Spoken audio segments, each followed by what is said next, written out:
it's allowed kuti mucheme, mutsamwe, mudino, vamwe vanhu vanotoita depression, vamwe vanhu vanotanga kuregreta zvinhu zvakawanda, and it's allowed for you to go through that. But chakakosha ndechekuti ndoda kuti izvi pamunodzokera kumba moaccepta kuti ndo mararamiro enyu amunenge makuita. Handiti HIV is just a condition. Being HIV positive hazviyo kuti makufa. Motoguglawo muchiresearchawo kuti vanhu vanorarama neHIV vanorarama sei upenyu hwakanaka. Munoziva ka nedevelopment iripo iyi these days ka netreatment iripo. Vanhu vanorarama neHIV ka vanotorarama for makore akawanda sevanhu vasina HIV. Saka zvirevi kuti makufa sho.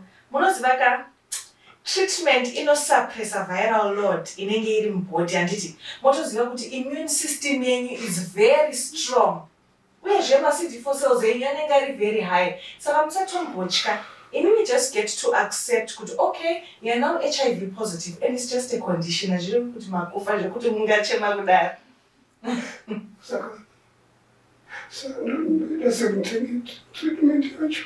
Alright, maita zvakanaka futi kuti mauya panapa paZimbabwe National Family Planning Council tino-offer ma-integrated services ekuti izvezvi takuwanai kuti you are HIV positive. Handiti tichaenda tese through stage to stage to stage ese kusvika taapanyaya dzetreatment and care nekukuwanisai ma-support groups zvinhu zvakadaro. Saka musatombotye. Izvezvi handei to the next room, then we take it from there.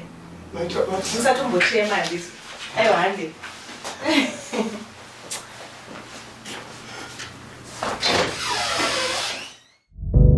Enda unoongororwa ropa nhasi.